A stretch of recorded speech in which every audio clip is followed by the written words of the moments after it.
मुझे बड़ी इस बात की खुशी है कि लकीर खिंच गई है और जो सफ़बंदी है वो हो गई है और अवाम ये पहचान गई है और लीडरान भी ये पहचान गए हैं कि किसका क्या बयानिया है और कौन कहाँ खड़ा है।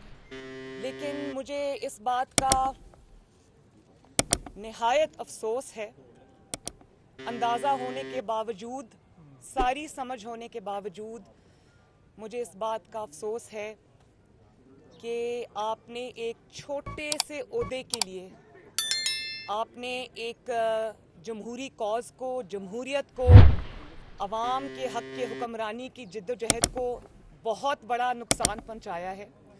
और मैं ये समझती हूँ कि ये नुकसान जो है ये सबसे ज़्यादा आपको खुद पहुंचा है, क्योंकि अवाम एक एक चीज़ देख रही है।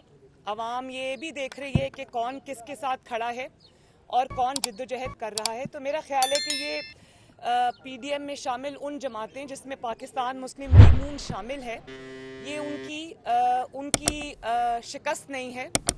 ये मैं समझती हूँ कि ये उन लोगों की शिकस्त है जिन्होंने अपने असूलों की कुर्बानी दी एक छोटे से मकसद के लिए या एक छोटे से ओहदे के लिए। आप मुझे बताएं कि लीडर ऑफ द ऑपोजिशन क्या ओहदा है भाई?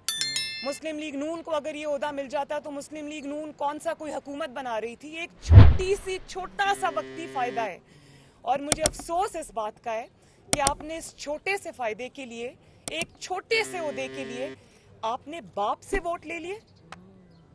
अगर आपको ये ओहदा चाहिए था और इतनी बुरी तरह चाहिए था तो आप मोहम्मद नवाज शरीफ साहब से मांग लेते।